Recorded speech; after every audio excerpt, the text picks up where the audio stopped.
yours. People are dead. It's my fault. I know what it's like to grow up mad. Jealous, hungry, scared.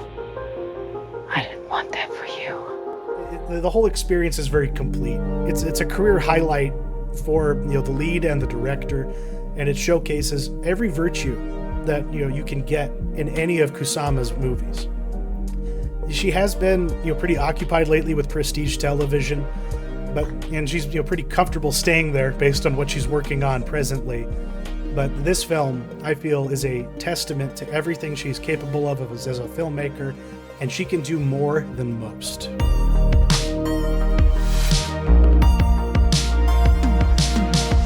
Welcome to Theater and Stream, a film podcast. I am Matt, that is Chuck, and this is episode 38. Today we're rounding out our mini retrospective on Karyn Kusama with her most recent film and the film of Chuck's choosing, that is Destroyer. That's going to be coming up a little bit later in the show, but first we're going to jump back into the present. We're going to discuss the week in film news, everything else we've been watching in the watch list, and finally, stick around for the Mentionables, where we give our non-film recommendations for the week. We've got some good ones this week. Oh yeah. Now, before we begin in earnest, a little bit of housekeeping. We must once again acknowledge an uptick in traffic on our channel and a flurry of new subscribers. So whether or not you're a first-time viewer or you've been around for a while, we want to thank you for your patronage. We want to thank you for your time. And I think this is a good time to sort of refresh people on who we are, what we're all about here at Theater and Stream. So first off, I'll say, Chuck and I, we do this podcast, the Theater and Stream Film Podcast, every other week. Those episodes go up every other Monday. And then on the off weeks, we do minisodes, just to kind of keep the channel moving, to kind of indulge our special interests. And we sort of switch off on those. I do one per month. Chuck does one per month. And sort of that's how things work around here. But in addition to that, I just want to talk a bit about who we are, how things work around here. We're not professionals. We do this in our spare time. We spend our own money on the movies we see. We're not always the first out of the gate as far as when you talk about movies, but that's really not who we are. This is not the channel you come to for that. We take our time. We marinate on the movies we see. We try and find the discussions that are, not the same old regurgitated crap that you read the day after a film comes out on other movie blogs, throughout the internet. We're not chasing SEO. We don't do reaction content. This is not the channel you come to see a 40-year-old man do soy face. And so that's kind of a bit about who we are. Chuck, why don't you bounce off that? Anything you want to add to that? Yeah, because there's in film criticism on YouTube, it's either soy flavored or it's based flavored. And the based flavor is just as cringe as the other side. And they all talk the same. They all have the same opinions. They don't have a lot of nuance, and they don't actually have a lot of good faith when they engage with content. It's just, default. How dare Morph be non-binary when he literally can have any genitalia he wants? There are people who kill their enjoyment for the dumbest reasons. And for a long time, I was that guy. I am reformed, and I'm a lot happier, and I get a lot more out of what I watch now with that mindset than, the other way around.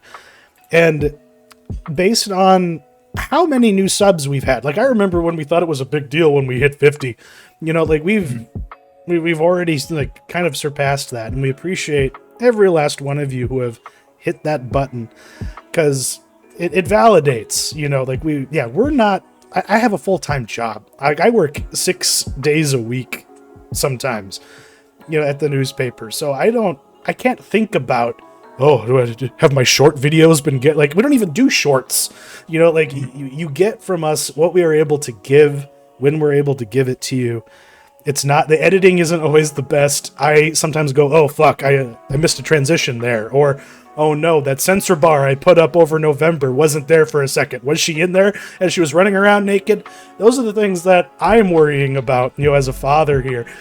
But yeah, if you're tuning in, if you're clicking on us because of our thumbnails and deciding, hey, I kind of like this, please come back, and spread the word, because we're trying to give you something a little more considered, and something with some sincerity and genuine, goodwill towards you, and anyone else. It's like we want people to guide people towards things that are worth their time, and sometimes that means, the woke shit needs to be seen, because guess what? It can be good sometimes. Mm-hmm. So people need to get over themselves and just get back to the basics of enjoying things, instead of it just being another part of a petty battle in our silly little world that we live in. And we just want to be an oasis from that kind of nonsense. So in that spirit, let's move on to the news section, because there's a new category being added next year, Matt, for casting. Why has it taken so long for this to be something that we're doing? Because casting, if you think about it, is absolutely critical to the success of a film. Oh, for sure. Yeah, so what you're referring to is the Oscars are going to be adding their first new category since 2001. Achievement in Casting, I believe, is what it's going to be called. And yeah, it's strange. There hasn't been a new category added in 23 years, and this is kind of one of the more obvious ones, I think. Especially when you have sort of stuff in there like best makeup and best costuming, and arguably casting is more important than those things. And so I don't know why it's taken so long. I guess just because they want to keep the show under 3 hours, would be my guess. Well, they could cut any sort of things to make that happen. For sure. Yeah. Cut the monologues, cut the in memoriam even. I don't think you can make room for a couple more of these categories. And this is a good thing, I think. And what I really just hope doesn't happen here, because they haven't announced what does this look like? What does best casting mean as to like the everyman, your average Joe? And they haven't announced that yet. So I guess the first question I want to ask to you is, what in your opinion should this award be based off of? Well, I'm going to answer this in two ways. One is that there's the way that the Academy is probably going to tailor it. And it's going to be around their DEIA initiative. Mm-hmm. They've added an A at the end of it. I haven't researched it enough to know what it means. But if you want to be up for this, you have to meet that rubric. It's a little bit like the Minot, high school cheerleading squad is the best in North Dakota for some reason. And everyone hates them for it. But it's because when they do their routines, they just look at what the judges are looking for, and they make sure that they hit every mark expected without any of the ooey gooey fun shit that everyone else cares about with their choreography. They win because they know what their win conditions are. And the first win condition is probably going to be, you got to have that diversity. One way or another, deaf people, people of color involved, women in prominent positions in the movie, that kind of thing. Those things are going to be really important to it. But as far as like what should actually govern, like what is good casting in general, not in this rubrician sense, I don't know. Like it's like who, like which actor was perfect for a role. It's like which movie had the casting where we were like, oh fuck yeah, that guy absolutely should have been playing that. And then I think we've put up there like what movies probably could have won this in the past. I feel like a lot of movies with ensembles have an advantage because they have more casting going on. Like the Lord of the Rings movies would have won it all 3 times had it been a category. But then like Schindler's List probably would have won it just because of the breadth of its casting and the performances within it. And I feel like that's kind of the important part. It's like and what, like if there can't be anything out of place. everybody has to be suited to the role that they're in, and it can't be distracting. You know, like sometimes casting can be really distracting. We're like, ooh, what's this guy doing here? You know what I mean? Yeah, for sure.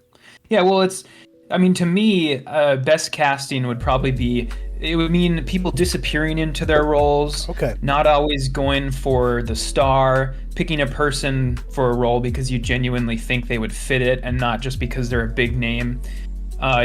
I'm glad you brought up Best Ensemble, because I think, unfortunately, that's might be what this award becomes, basically just Best Ensemble by another name, because what I really hope doesn't happen is that this just comes down to, look at all the A-list talent we got for our one movie, and I just really hope that doesn't happen. And I think that's quantity is always going to win out over quality every single time when it comes to this award, I think. So it's going to be like, yeah.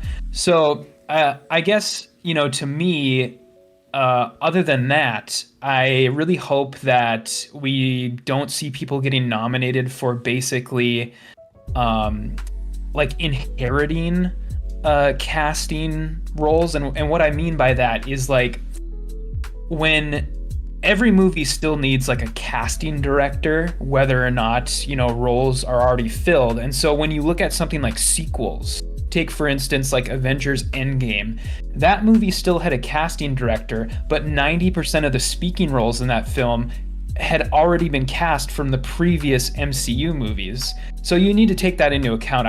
I think for the most part, sequels probably should be like ineligible for this award, because all of the roles, or most of the roles, are already filled. But what if they recast? That could totally happen. There should be a certain percentage of the cast that is new if a sequel is going to be nominated for this, instead of just people inheriting, their casting from previous films. And so, it is very interesting. What about, there's been a lot of discussion over these, past week and a half or so about other awards that should be included. I think Best Stunts has been getting a lot of, publicity lately. I know like Chad Stahelski, the director of John Wick, is really out there banging the drum for that. And so do you think that there should be any other like categories that, maybe even were more deserving before Best Casting that should be out there? I do. But unfortunately, they have siloed it into a ghetto of like a pre-Oscar like ceremony for like the more technical stuff. But I think color grading, like they don't actually have their, like, do they fall under any other category? Does somebody else already get credit for the work they do? Gosh, I wonder if like they would sort of, Best Cinematography might sort of gobble that up. But I totally, I would agree with you there. Color grading, incredibly important and incredibly hard to get right, and especially on things like remasters of movies and like new releases of movies. Like, people have always seen that famous, I'll bring up Lord of the Rings again, that famous color grading that got done on Fellowship of the Ring where everything's blue. Have you seen that? No. Is that like on the HBO version of it? No, it was on like one of the first Blu-rays of the film, like when they first released it on Blu-ray. And yeah, they put this awful like blue filter over everything, and that's like a really very famous example of getting it wrong, basically. So that's very, very important. But underappreciated in active movies that are new, I guess. It's like people just kind of accept it. Yeah, for certain. And I would like to see best like first time feature or best independent film. And of course you'd have to come up with a number of stipulations for that. Like, it has to be under a certain dollar amount for funding, and there can be no like studio backing behind the movie. But I think that would be totally worthwhile, because we don't see enough movies getting nominated that have a budget under like 5 million or 3 million or whatever. Yeah, that absolutely makes sense. Well, we'll have to see what they do with that.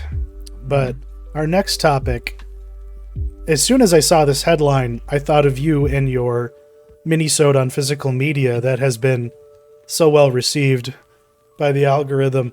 But Crunchyroll has swallowed Funimation, and the end is nigh. Matt, what is going on in the realm of streaming anime and digital ownership of your anime library? Yeah, so after buying Funimation in 2022, Crunchyroll is essentially shuttering and absorbing the service.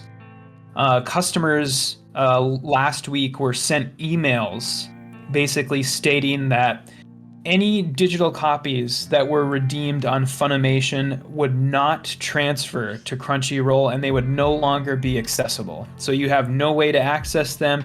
You can't download them. You can't do anything. They're lost. And so people were up in arms about this, these past couple weeks, and they've been trying to, get Crunchyroll to backpedal, and so far they haven't. And so, yeah, I mean, I basically called this in our Google Doc the continuing case for physical media, because it seems like every week now we're getting a story where something like this happens. It's just it's the thing that's always stayed in my hand. Like, if I buy something digitally, it's with a company that I know is never gonna fold. Like I buy my stuff on Amazon Prime, digitally, if I buy it digitally at all, just because I feel the most secure with them. But Funimation is a name that I would never have expected to, have this happen to. I would have trusted them if I were more of an anime watcher. But God, yeah, what options remain for people? It's but how long before High Dive and all the others get defunct or gobbled up as well, and all the licenses go to shit? Mm-hmm. Oh, for certain. I mean, they pretty much have a monopoly on anime streaming right now, because there are a couple boutique anime streamers out there, but other than that, it's pretty much just the big guys having sort of ancillary anime sections. Like, I know Netflix has a pretty robust anime section. They have JoJo. They have JoJo. And so, yeah, I mean, they pretty much have a monopoly now, and it sucks because in addition to this digital copy nonsense, they've been handling this very poorly, where customers are pissed because you're essentially if you're a Funimation customer, they're going to essentially merge you over to Crunchyroll pricing automatically, which means a price increase of anywhere from $2 to $9 that you are just suddenly going to see reflected on your next month's bill. And they're not asking you if they can do that. They're just going to do it. And then in addition to that, they've been very bad about transitioning everything from Funimation over.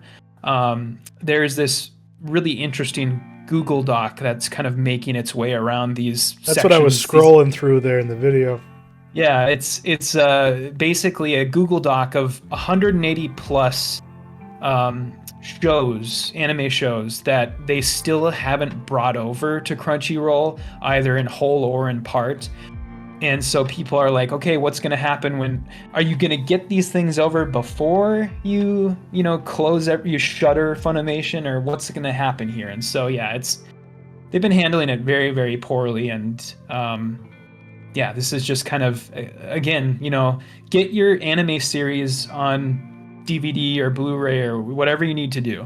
Bite the bullet. The convenience of this is no longer worth the price you have to pay. If you have to pay a premium for something that you want, the lesson is you have to do it. That's just where the world is at. That's where we are at. Did you have anything else to get on this, or just keep slapping people across the face and say wake up? Yeah, I mean, that's pretty much it. We'll see kind of how this turns out. I do hope that there is some sort of backpedal on this, because there have been other companies that have had to, backpedal as far as like PlayStation, for instance. Yeah. Sony with the Warner Brothers stuff, they backpedaled. And so, hopefully people put enough pressure on them that they have to do that. And we will update. If so, we will give an update. Right on. I have a brief little thing before we move into the watch list. As you may or may not know, the worst reviewed Spider-Man Sony related production has finally come out. Dakota Johnson, is never going to see it, according to her. And from the sounds of it, people who were making it just really didn't have a good time. But there's a meme going around that just killed me. So I'm gonna. This is a pop quiz. Where is the lie in these? Is Madam Web born in a cave in Peru with the help of magic spider people? The 3 spider women never get powers and are only seen in costumes during dream sequences. Evil Spider-Man is killed by a large Pepsi sign. Madam Web becomes wanted for kidnapping by the NYPD. Madam Web runs down evil Spider-Man in her car twice. Peter Parker is born but not named. And Madam Web inexplicably splits into 3 ghost-like copies of herself near the end of the movie. Where is the lie in these?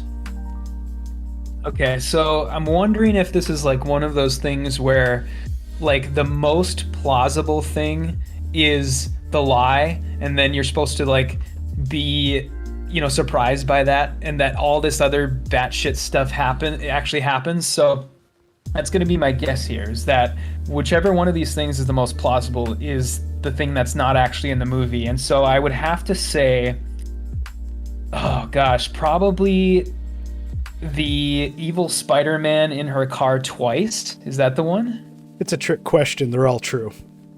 They're all true. Okay. Okay, that's good to know. Yeah, because all these are batshit, absolutely. And so, like, I don't know. It's hard. It was hard to sort of gauge that. But yeah, this I don't know. I almost have to see this movie now because all these things are true. Yeah, and like Sydney Sweeney of all people was like, "Hey, like, couldn't we have more like comic book stuff in here, like from the actual comics?" And she was basically just told to shut up and just keep on showing off her tits or something. Okay, honey, go ahead. But that's Madam Web, everybody. Moving on to the watch list. I just briefly want to once again recommend people watch Masters of the Air. Yeah. It's big spoilers here before you go into this. Big spoilers. Because we're gonna talk some major spoilers here. So be careful, people, if you're not up to date. If you're not up to episode 4, don't watch this segment. Skip advance ahead. But if you have Apple TV, watch this because it finally, for me, started working on me in the same way that the original Band of Brothers did. Where you genuinely start to care about everyone. You kind of get the rapport. The actors sink more into their roles. And I finally figured out the voice of it. It finally clicked for me who's narrating and why. Yeah, and Crosby, right? Crosby. And it's because of the atrocious attrition that was met upon bomber squadrons during World War II on the American side, probably all sides. It's suicide to do daytime bombings, but that's what we chose to do because we wanted precision. We didn't just want to guess. And the consequence is everyone fucking dies. And the episode 5, when that losing Buck Clavell sucked. It sucked for me because I love Austin Butler's performance. I loved that character, and he's a guy who it's like you just expect that he's dead, and I love that they withhold from the audience the full story of what happens, and you have to live with the day-to-day of thinking that all of your friends are gone or captured or dead. Because I got I had this spoiled for me because my editor wrote a preview for this show before it aired, because Buck Clavell was captured and was in a POW camp for the rest of the war. And he eventually came back home. He lived in Dickinson, North Dakota for a time. He was born in Lemon, South Dakota, right by where I live. And he had the fucker had an eye patch for the rest of his life after the war. The guy is a badass. But the power of this show is that you just have to live. You just got to go with the characters that remain. And I was the episodes 4 and 5 devastating. Episode 3, directed by Karijoji Fukunaga, is like one of the best hours of television that I've seen in a long time. And this show, it's not quite Band of Brothers, but goddamn, they are punching.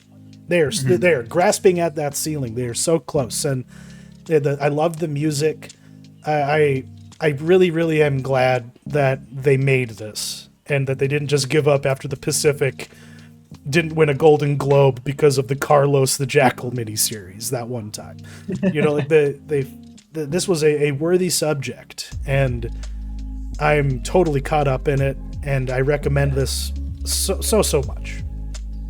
Yeah, same. I was very surprised when, you know, all the stuff that happened in, episode 3. It's crazy that you've essentially eliminated the 2 biggest actors in your TV show, like before the show is even half over, because, you know, that Barry Keoghan's death just explodes. That was just so rough. And so I really like what it's doing, and I'm really, really warming up to a lot of the characters. Crosby's awesome. Crosby is I'm glad that they sort of made him, he's essentially the main character of the show now, because they're constantly rotating out the other supporting cast. And so very, very curious to see where this goes. And I want to see more of the it's been a while now, I think like 2 full episodes before we've seen what's going on in is it Belgium, where they're trying to sneak those what's his name, Babyface, and the other guy out of Belgium. The guy that killed Babyface by not getting him out of the ball turret.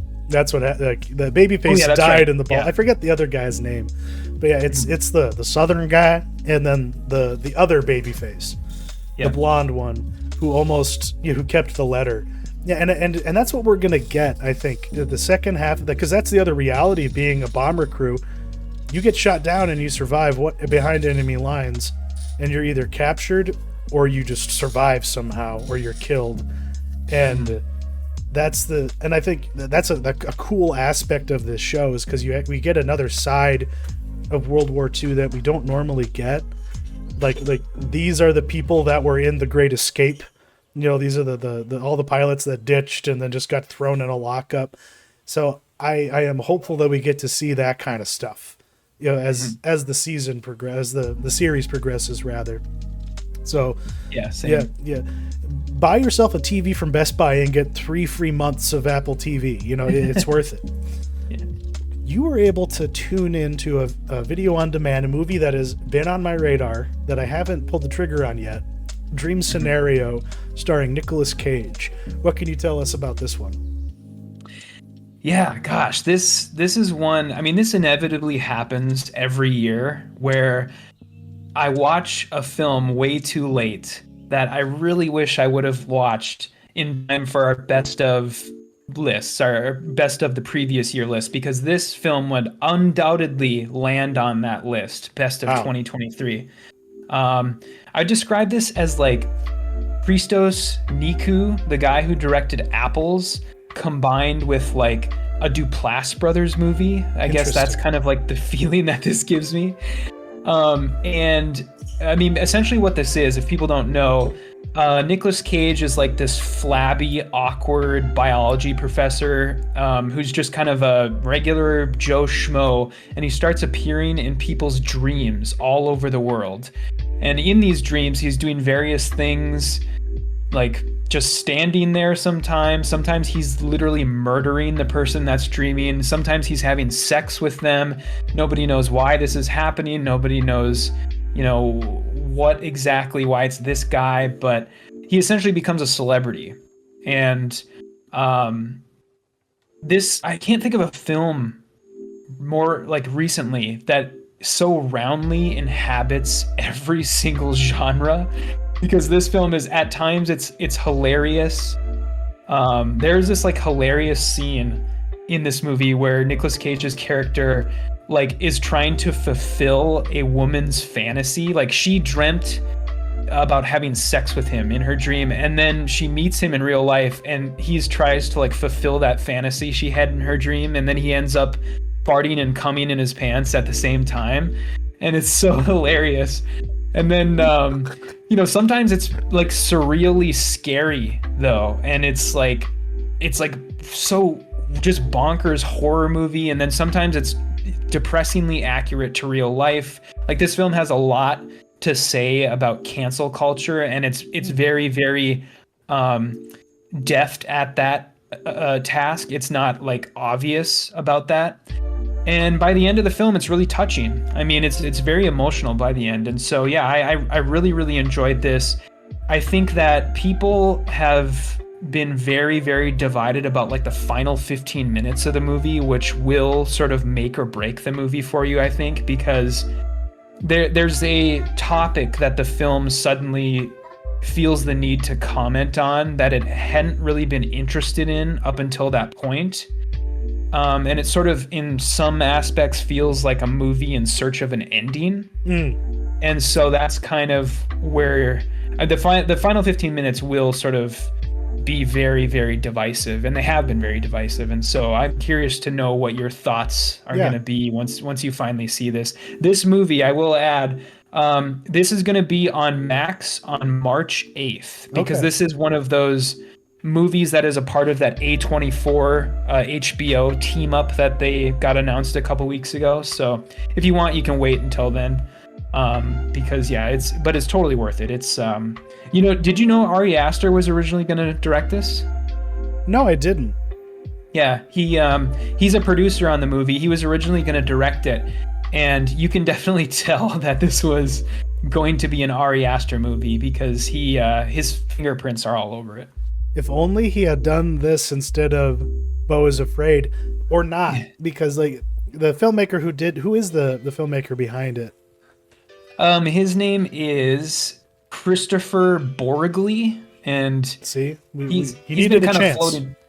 Oh yeah, for sure. Yeah, this is definitely going to be his breakout. He's been. I was looking at his IMDb, and he's been floating around for about 10 years, but this is for sure his breakout movie. Right on. No, I'll probably seek this out before it's on HBO, honestly. Yeah. Moving on to the next one. There might be some division in the ranks here for once, but Halo is back for another helping of its big steaming casserole of nonsense from the first season. And I'm gonna compare this to Masters of the Air, but like what I'm grabbing onto is the nature of attrition, and just that hopeless feeling that you get against an enemy you can't contend with. And this second season, it's working for me, Matt. I don't know why, but it is. Interesting. Very, very interesting. I mean, I will give you that it is better than season 1, but I personally don't think it's much better. But what is your thinking? What do you think about it? Well, like I'm giving it some grace.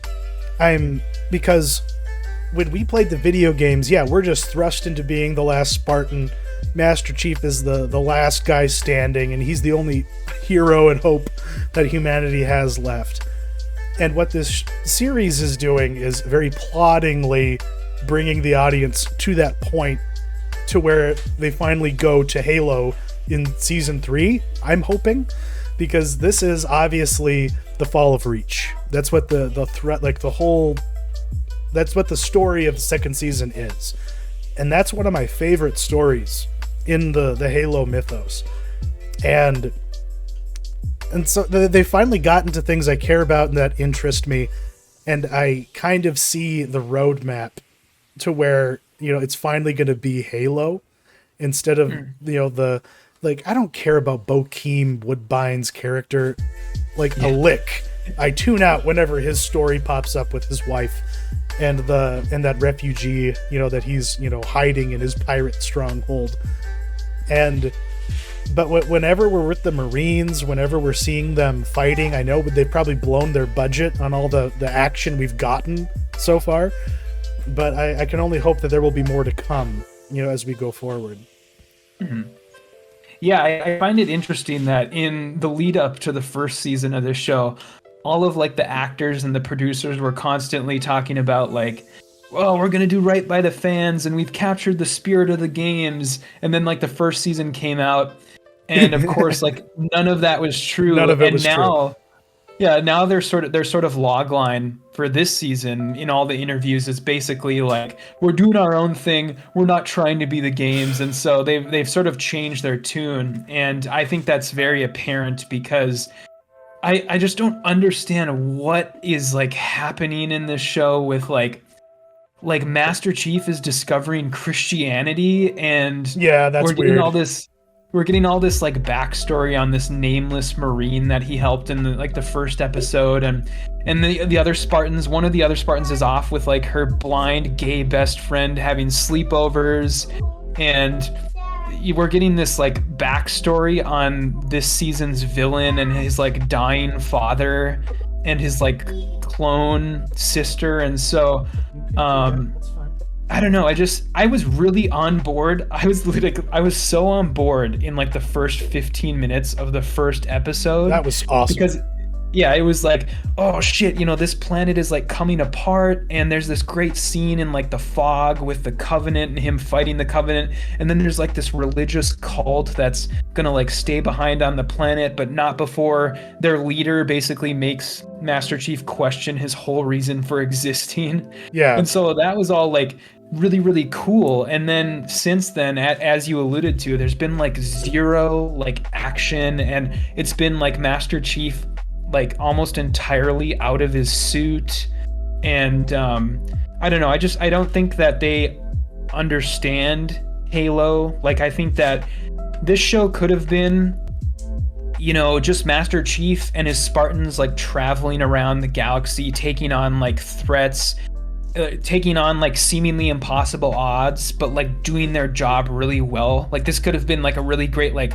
competency porn show where it's just like, yeah, fuck yeah, this is awesome. And I don't know, I don't think having a stoic main character doesn't mean having a boring main character. That's and fair. I think that's sort of the sense that the producers or the writers of this show I think is that by having the Master Chief from the games, it would be like boring, and they're wrong. You just have to, yeah, they're definitely wrong. And so, like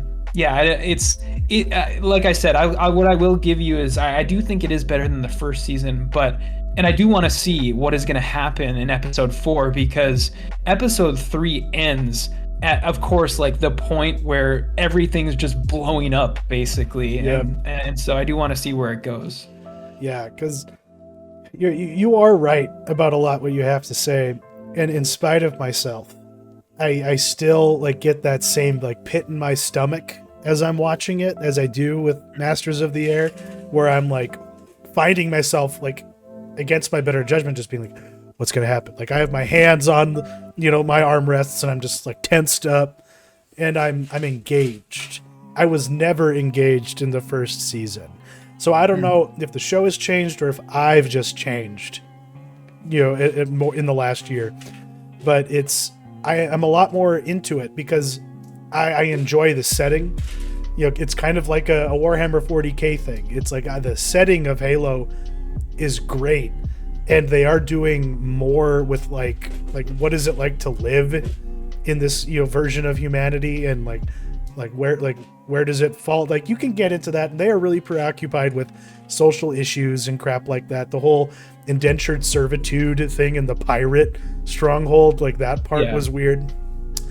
But yeah, but they've had to invent things. Like, the whole first season created the idea that now Master Chief has the map to Halo inside of himself or something like that, and that's why. And this is where like it's a plot hole. Why did all those elites try and kill Master Chief in that first 15 minutes in the fog, and then all those other ones back off when they saw that it was him? It's because because like implicitly it's because, well, while they want to kill the demon and they'd love to, they probably have orders not to, because he's their last conduit to where they need to go, to do what they want to do as the Covenant. And like I don't know, I kind of miss getting an inside look at what the prophets are doing. I miss seeing those guys. And maybe they'll pop up more. But I don't miss the stupid human character that is, inexplicably Chief's love interest from the first season. Don't miss her, even though now she's just a specter haunting him. But I'm actually going to see this through to the end. I had to go back and rewatch the last few episodes of the last season so I could ground myself a little bit to figure out where the second one was going to pick up from, and it's working. It shouldn't be, but it's working. So do you think that this season 2 ends with like Master Chief is in this giant fight and he's about to be killed by a Covenant, and then suddenly that Covenant gets headshot, and then from off camera you hear Keith David's dulcet tones say Chief, or an arbiter shows up or something? Or do you think they're even gonna do any of that, like, or do you think they're just gonna keep doing their own thing? If I were writing this, it would end with Chief on Halo, or at least like on in amber clad, orbiting Halo, or whatever it is, or crashing into. I forget. Yeah, they crash into the Halo, or I forget. I forget how it works. I haven't played Combat Evolved in a long time, but that's how I would end it. You gotta give the people what they want. You glass reach in episode 9 or whatever the count is, the penultimate episode, and then 10 is the flight of an amber clad, and then their arrival at Halo. If you don't do that, you have fucked up. You gotta get us where we want to go. Yeah. We gotta get beyond all this petty bullshit eventually. And we got to get to where the story really begins to matter more. And that's the advice that I would give. But yeah, certainly. They may not. They may just do what you're suggesting and just keep doing their own thing, which would be the wrong choice. And speaking of shows that I needed to revisit, so I didn't get a chance to watch the latest episodes of, Tokyo Vice is back. I didn't expect this to get a second season. I figured it would be on, Discovery's chopping block early, but it wasn't. So, where's the second season at? Yeah, so I find it hard to quantify my feelings on this show because, from the beginning, I really like the premise, I really like the setting, I like the time period, this sort of late 90s. But I kind of feel like the show is doing just the bare minimum to keep me watching. It's just interesting enough. That's how I would describe it. And I'm wondering if that's sort of a side effect of only being invested in, some of the storylines. Because like anytime there's a scene in like Samantha's bottle service club, I am just like, oh my God, let's move this along. Let's do something else, because a lot of her story is the exact same. I mean, she runs her own club now instead of just being an employee of another one, but for the most part, her stuff is all the same. But there's other stuff that I really, really like. I like all the Jake stuff. Like they're doing this really cool sort of subplot this season where he goes and writes a story about a motorcycle club that like steals crotch rockets, and that's all really, really interesting. And all the stuff with Saito's brother, which obviously isn't going to end well, where Saito is basically trying to bring his brother into like the Yakuza fold without actually including him in like the rest of the group. And so that's obviously probably not going to end well. But I don't know. It's just kind of doing the bare minimum is what I would say as far as keeping me interested, where I'll keep watching, but you got to start going somewhere. You got to make good on that flash forward that literally started the show that they never made good on at the end of season 1. That's so weird to me that this season 1 of this show started with like basically the ending of the show, and it never made good on it in season 1. And now I guess what's going to happen is they're just going to keep making this show until it gets canceled, and then they're never going to make good on it. It's just going to be, whatever. But I really hope that we get to that point by like at least the end of season 2. If they were wise, they would, I think, expect it to not get past a second season and just get there and just, find some way to do that. But we'll have to see. Did Michael Mann direct any episodes yet? Or is he kind of just an executive producer now?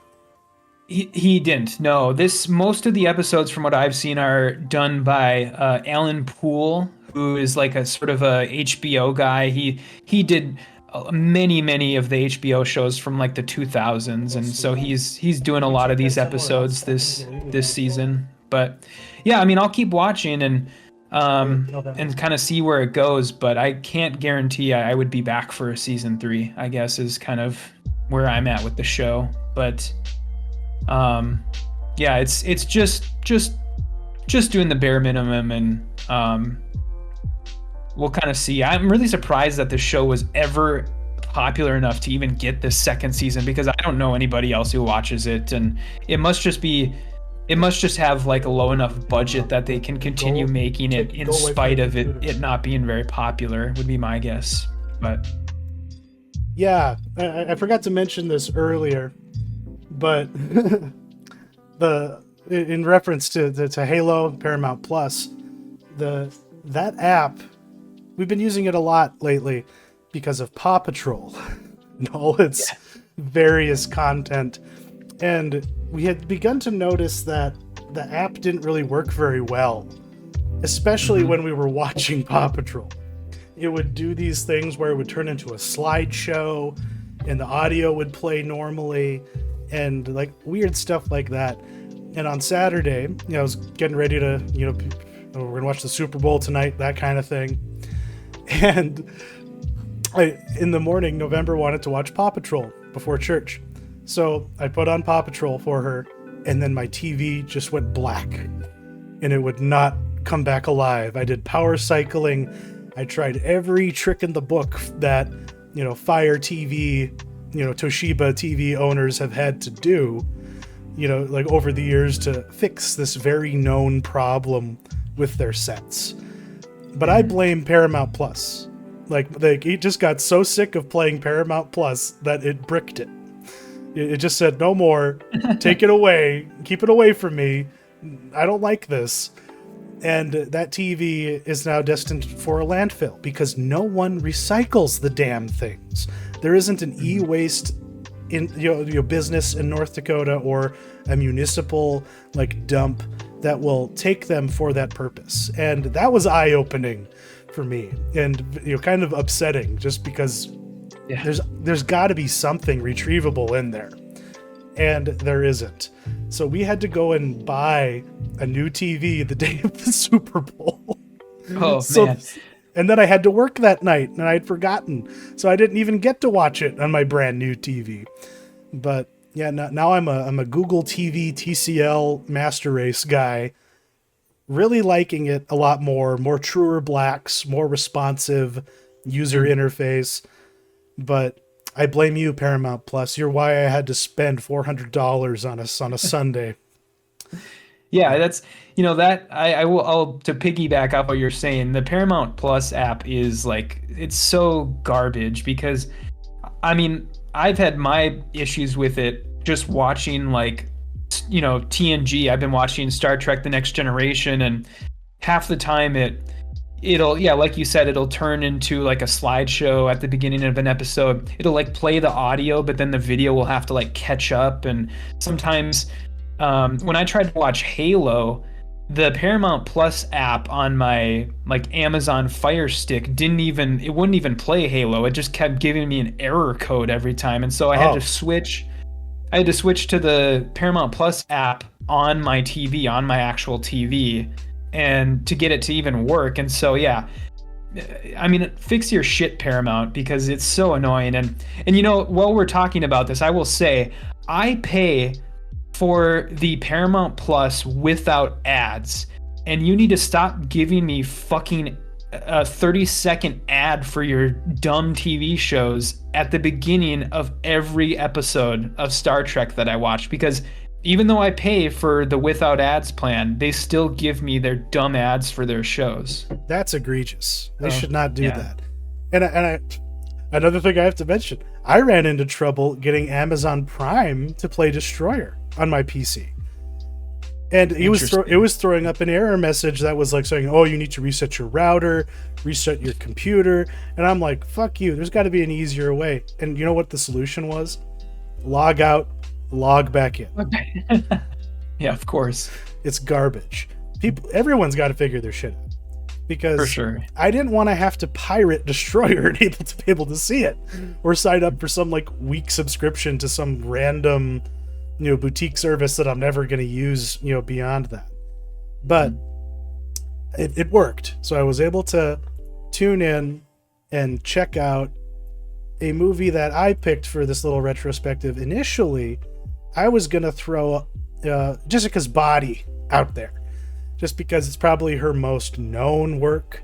It's, even though like a lot of people have strange feelings about it, but Destroyer was the one I elected to actually go with, because this movie, I think, better signals the filmmaker she became after Girl Fight, over her career. Because in this era of identity politics, a lot of the time when people talk about female directors, it's like, oh, they do it better than the boys do, like Issa Lopez with True Detective. But with Karyn Kusama, it actually feels like appropriate. Like this is a filmmaker who overcomes her stereotypes in a way that isn't cloying and trite. It's genuine. It's like she's utterly a capable filmmaker, and this movie proves it, I think. Like, you could credit like the successes of Destroyer to the screenwriters, one of whom is her husband. I believe that's Matt Manfredi. Yep. But ultimately, I still think it proves that, much like Catherine Bigelow, Kusama, delivers on harrowing and gritty experiences with every creative choice and every little brief moment of excess, like the hand job scene. And it balances it, with some necessary and welcome restraint. It's a very brooding movie. And I would warrant that if anyone watched this without a glimpse of the credits, they would expect like Michael Mann or like not Paul Schrader, David Ayer, to have the credit. But no, it's Karyn Kusama. It's Destroyer is falling down meets Reservoir Dogs, as it tracks Nicole Kidman's character Aaron, an LA PD detective, on a sun-baked odyssey of retribution and recompense for her role in a fatal undercover mission into a gang of bank robbers 15 years before the start of the story. Is she circling the drain? That's where we meet her. Like in the first moments, she's just like passed out in a car, basically, and then we find out why and how she got there. As the story progresses, as she's going through the motions. Just awaiting this hard fall that she knows is coming for her because of the sins of her past. And eventually she's going to have to confront her ghosts, and there's no outlasting them. And I think that's kind of like she's defeated in that way, because she's like, and you really see that in Nicole Kidman's performance. It's a standout in the latter era of her career, because it's not just, her work in like Big Little Lies, where she's just a battered housewife. Like, this is competency porn, via Nicole Kidman, and I really enjoy it.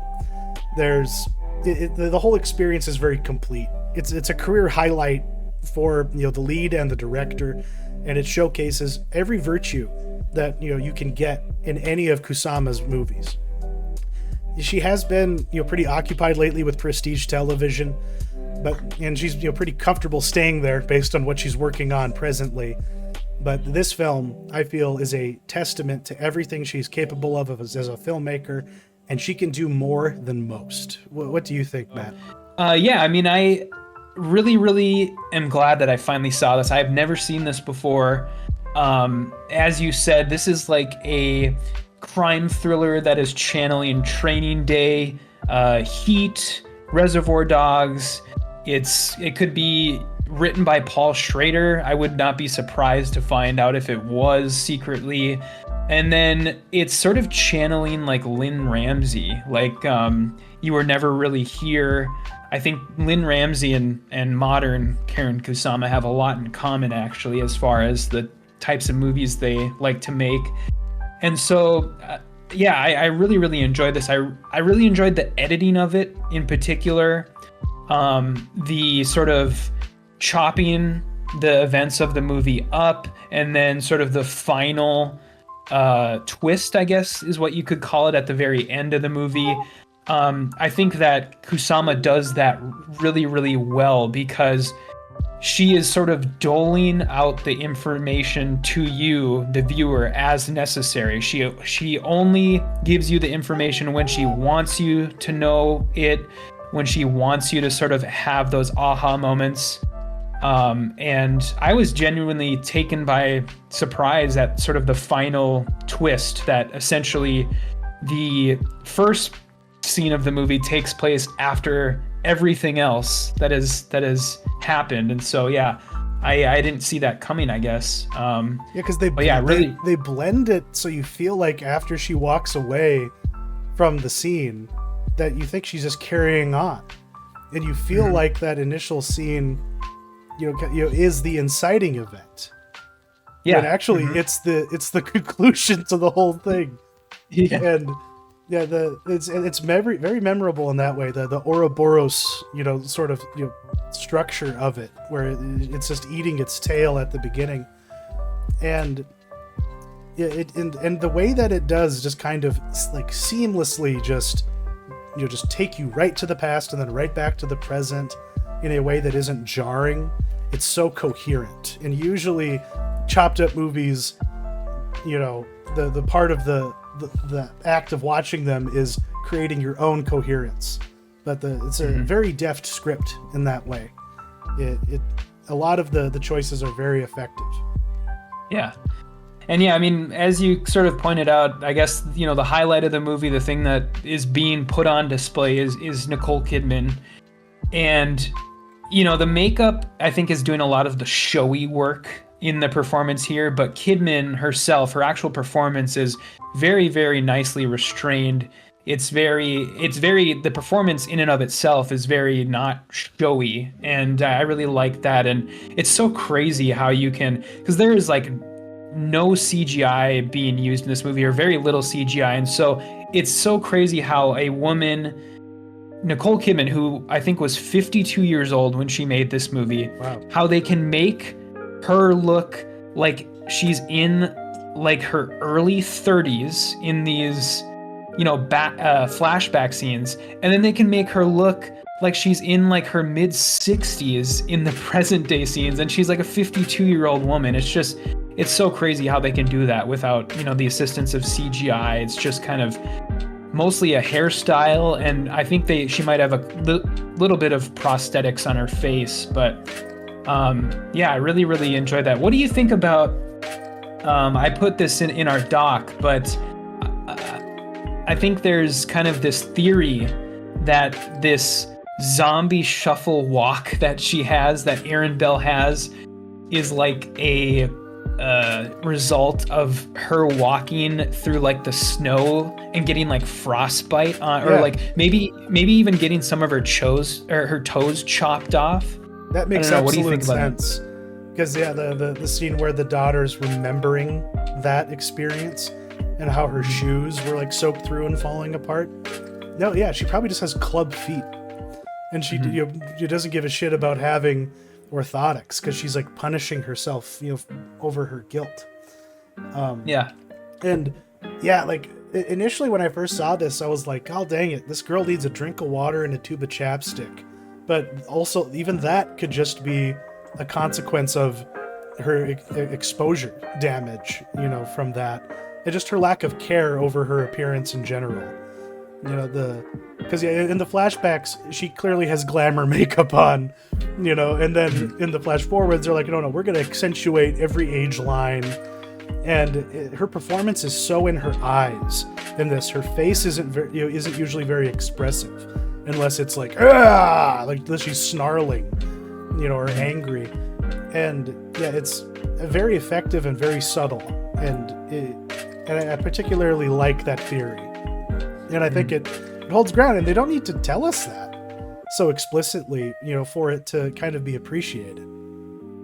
Yeah, I'm so glad that it, is restrained in some of those aspects where, it's also maybe implied that she is an alcoholic or like even maybe a drug addict, but we're never shown those scenes. It's not like, a lesser film in this same sort of genre would have like a scene of the main character like downing a bottle of Jack Daniels in their car or something like that, but we never see that.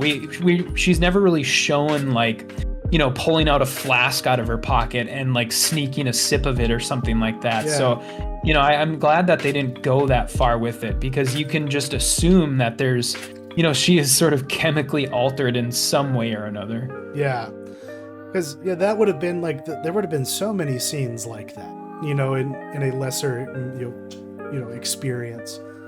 They always just give you what you need, like you mentioned, throughout it, and that's true of the supporting cast. Some people maybe weren't given enough material to warrant the amount of screen time they had, but others make the most of like their like scene in the movie or scenes in the movie. Like I really like Bradley Whitford's lawyer, and Toby Kebbell. He is so menacing and yet hilarious in this movie.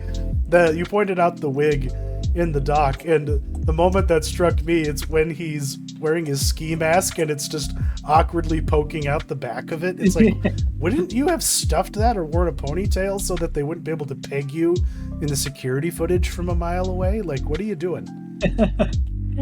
Yeah, the supporting cast is great, and I want to say that, my sort of theory on how this film got such an amazing supporting cast is because the way that this movie is structured, where it's sort of, her moving from location to location, she rarely ever shares the screen with more than one other person, especially in those future scenes or in the present scenes.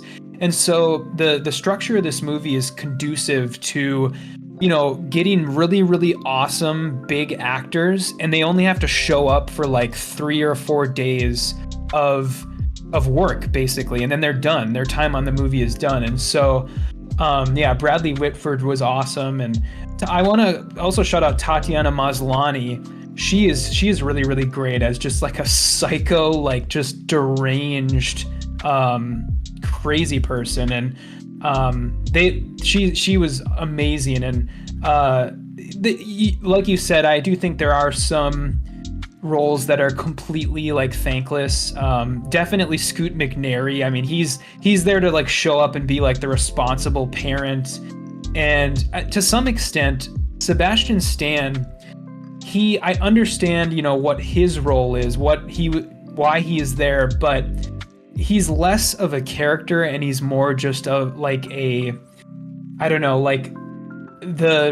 the antithesis, or the reason why Erin has tragedy, essentially, the reason why Erin is like who she is. He's not so much a formed character, and so I found his role also to be a bit thankless. He's but the beefcake, Yeah, he's a beefcake. The tragic beefcake.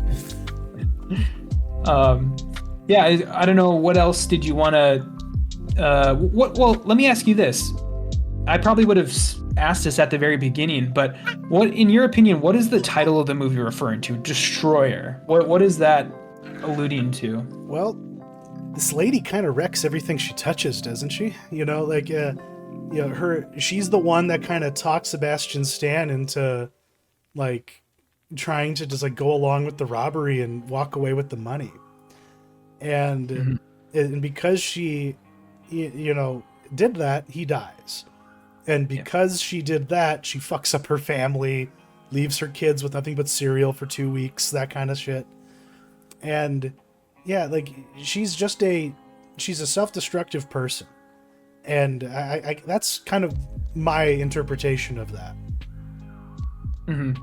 Yeah, that's kind of what my line of thinking was too. Yeah, she basically destroys everything she touches, or everyone she comes into contact with she leaves their lives for the worse, basically. Even like the guy that she sort of gives a pity hand job to, she does that, but then she leaves him like in such a sad state because she basically, I think her last line to him is "have a good month," and then he's like, fuck, he's like, God damn it. And so even when she's like giving people some weird form of like pleasure in their lives, she is leaving the scene reminding them of their mortality or something like that. And she specifically turns the owl back around so it's looking at him again. Yeah.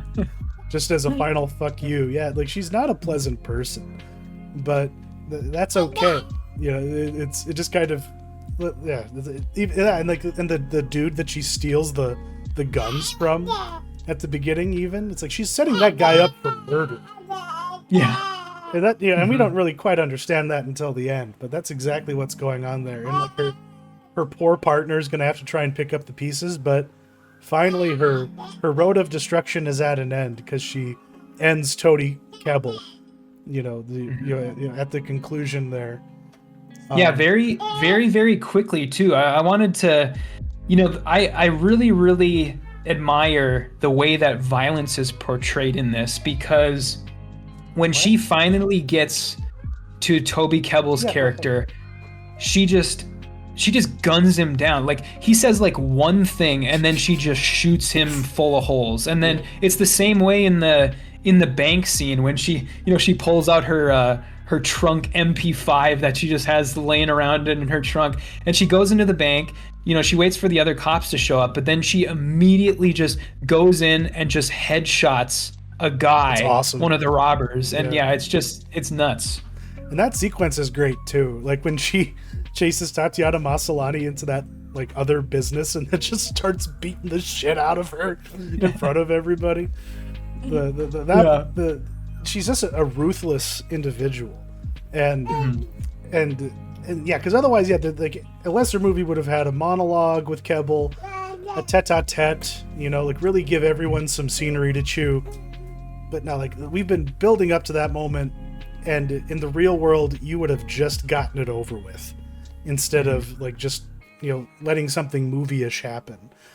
A lot of good choices all around in that regard. Yeah, for sure.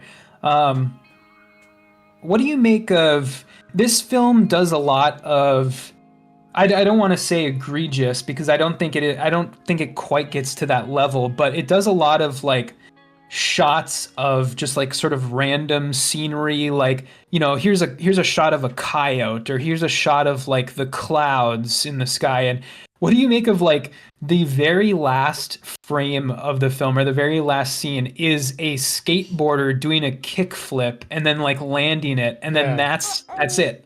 And so do you think there's anything behind that, or is it just because that's kind of what's going on around her as she dies in her car, or what? That's exactly it, because there's a few shots, especially with the last shot in particular. There's the leading up to it when she's just sitting in her car. There's a shot of her seeing the skateboarding happen in her side view mirror. Mm-hmm. And I think that's why they cut to it. That's the sign that she has died, I think. Okay. Yeah, that was that was my thought. As to like the random cutaways, it's just I think it's just scene setting. I don't know how much meaning can be derived from it. It just kind of puts you in the state of mind of where you're at. This is a sun-baked noir, I think is how I heard it described. Yeah. Like a sunshine-filled noir. Yeah, the movie is incredibly, LA. This is a very Los Angeles movie, almost as much as something like we had mentioned earlier, Heat or something like that. End of Watch, like that was another. End of Watch, yeah. Oh, definitely. And yeah, I love all the settings, all the places that she goes. Akin to like Training Day, like the businesses you had mentioned earlier, like the weird, I don't know what it is, like an ice cream shop or like a bakery that she goes into and tackles Tatiana Maslany's character. But then also like, I love the bar that she goes into where her daughter is hanging out with her scumbag boyfriend. And when she pulls out her badge to like show to the bar owner. She's like, I'm a cop, and then he immediately just says, I don't give a fuck, you know, just that felt like very LA, felt very real. Yeah, he just doesn't care. I mean, he would be fine with doing whatever in front of that cop. And so yeah, that all that stuff was really, really great. The setting was very well established, very well set in tone. And so, and the diners too, like, and that's where like the Michael Mann feeling comes from too, because a lot of his conversations happen in settings like that, you know, where it's just a very, I don't know, like we don't have diners like that around here, you know, like with like those kinds of booths, like it kind of like the one in Pulp Fiction. And yeah. So yeah, it worked for me. And yeah, otherwise, yeah, like what is the next question is, what is the through line? How do we go from girl fight to here? Like was this Karyn Kusama present back then, or did she have to get there through the rise and fall of the box office as she made movies over the years? Well, I think that, I mean, this is her most expensive film, was Destroyer, and unfortunately it didn't do very well in the theaters. So, you know, I think there's a reason why she has sort of pivoted to doing a lot of TV, because this movie was a bit of a box office failure. But the through line, I think, is Karyn Kusama, she likes doing movies about, like, God, for lack of a better phrase, maverick females, basically. Yeah. Like, just absolutely insane female characters that are so, you know, either off kilter or just going against the grain or whatever, you know. And, you know, you might call them, you know, like specters of some of them at least, you know, specters of modern femininity, and not in like the weird like modern feminism, like, oh, I have a Notorious RGB sticker on the bumper of my car type thing, but like literally just insane characters that would otherwise probably be men in other movies, but they are females. And there's still something genuinely feminine about, you know, like they don't get masculinized to the point where you're like, oh, she might as well have a dick, you know. There still is a female identity at the core of the character, and those themes are explored. Like the whole situation with her role as a mother, you know, like maybe, you know, like I appreciated that they didn't make that the whole thing, but it informed everything else in an effective way that was earned, you know, as opposed to just perfunctory. You know, like she's not checking boxes, you know, when she makes movies, you know, starring characters like this. She's just like, it would be interesting if this person was a woman, and she makes it work in a way that is believable and doesn't make the eye roll. That's my feeling on it. And I think that she has a lot more control, I think, over the material when she isn't like just working with Diablo Cody's script. Like The Invitation is one that I almost selected just because I really like that movie. Yeah. And yeah, she has a lot to offer. And I just wish that Yellow Jackets, you know, had a better writer's room to showcase her abilities a little bit more. Does she do mostly, like, when they direct and like shoot that show? Yeah. Do they have different directors for the different timelines? No, I think I want to say that it's on a per episode basis. So, okay. I think Kusama herself has only done a couple episodes of Yellow Jackets. She's kind of the one that is like, you know how a lot of TV shows have, you know, like Michael Mann and Tokyo Vice, they have a huge director do like the season premiere. I think that's kind of that's her involvement with Yellow Jackets. I think, she's only done 2 episodes, and I want to say that it was like the pilot and then another, maybe the finale of season 1 or the finale of season, I don't know. But yeah, she only does, she's like the director that these TV shows bring in to say, hey, we got this director to do an episode of our TV show type thing. Gotcha. I think. And that's kind of what she's doing next. She's taking up the mantle of the Terror. Yes. Mm-hmm. And yeah, based off that show has had such a weird trajectory because the first season is actually based off the book The Terror, which is one of my favorite books of all time, Dan Simmons' book. But now with season 2 and 3, basically they've kept the name, but they're adapting other books that have nothing to do with. So because the last one was in a Japanese concentration camp, right? Like an internment camp during World War II. Yep. And this next one is about people in an asylum. Yeah, something like that. Yeah, it's a Victor Lavelle book. And yeah, it's something having to do with people in an asylum. I'm not quite sure. It's called The Devil in Silver, and Kusama will be doing it's going to be 6 episodes, and I think Kusama's only been announced to be doing 1 so far, but she could be doing more. 2. She's doing 2 episodes, and so I guess look forward to that. Seems like she's kind of been, TV is kind of her wheelhouse now. Hopefully that isn't always the case. But the other thing I did want to mention too, this was announced literally 24 hours before we recorded this episode. Oh. But Girl Fight is going to be joining the Criterion Collection in May. They are releasing a Blu-ray. So if you were wondering why that movie is so hard to get a hold of, wonder no further, because the Criterion Collection bought the rights to it and probably scrubbed it from the entire internet. Wow. So, well, good for them, and good for her. It's always meaningful when, the right movies get selected. They have some weird choices sometimes for the Criterion Collection. For sure. Yeah. Yeah. And go ahead. Oh, I was just going to say, yeah.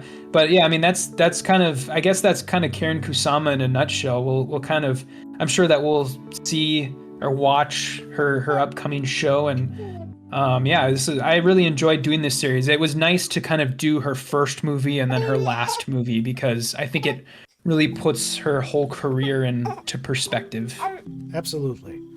Time to move on to the mentionable so we can wrap this up. We've gone a little longer than we typically do. And you are prepping for FX's adaptation of Shogun. So how deep into this book are you? It's a hefty tome. Yes. Yeah, like over 1,000 pages. I'm about halfway now. I actually just got to the part where they try and sneak Toranaga out of the palace, and they have to fight their way to the harbor, and and so that was really, really great. But yeah, I must admit that I partially started reading this book because of your minisode mentioning the old miniseries, and then also partly because the new miniseries, the FX miniseries, which will be coming out next week. And I'm sort of embarrassed to say that for such a celebrated series, I had never heard of it before. Yeah. Like before your minisode, and so I'm really glad that I kind of got on board the bandwagon, because I went to my local Half Price Books and got myself a copy, like straight out of the late 80s here. Oh, hell, is it the single volume version? It's just the first book, but this thing is really beat up and well loved. It's definitely well loved. I got it for $4, and so but yeah, the book is incredible. I mean, I think you're probably going to be a little late if you start it now, if you want to get through it before the mini series starts, but I am very much looking forward to the show now. Well, I'm glad I was able to broaden your horizons a little bit. My wife is usually the one to broaden mine these days, and my daughter and my son as well, because if there is a saint out there on YouTube right now, her name is Miss Rachel. If you know who she is, you probably know her face if you have kids. But she does these things called Songs for Littles. She's a speech pathologist by trade, and she does a lot of really, simple, and effective interaction. She's really engaging. Like even Luca will just smile bigger he smiles more for Miss Rachel than he does sometimes for us, because she is just such a welcome sight for him. And she, is, I'm really grateful to her for existing. So shout out to you. And I don't know if you've seen the memes, but there's these reels and TikTok things going on using content from a little known, like, I think it was on Nick Jr. at one point, but it's just like a puppet show called Nanalan, which is, toddler gibberish for Nanaland.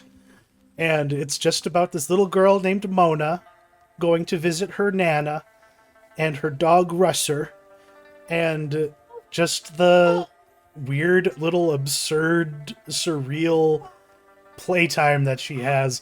It is just so bizarre and endearing, and the reaction memes are so appropriate and they're everywhere. But we've actually sat down and watched it all, because the people who made this are still around, and they're making new content because they still have all the puppets. They did all the voices themselves. So they've been doing oh, hey Mona, how do you feel about being famous? Oh, it's pretty cool. That kind of stuff. And it's put new life, into something that Nickelodeon had abandoned decades ago. But it's back. Nice. And Angie grew up with it, and she knew what it was. And I, whenever she talked about it before, I was like, what are you talking about? But now I know. And have you encountered this? Oh, what a beautiful girl. No. Could she be any cuter?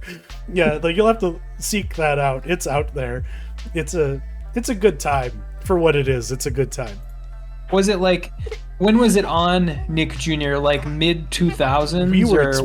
We were teenagers at that point. We were definitely not seeing this. And it didn't quite have the staying power of Teletubbies or the Wiggles. It was too goofy and out there, but it does all the right things. It teaches lessons to the children and whatnot.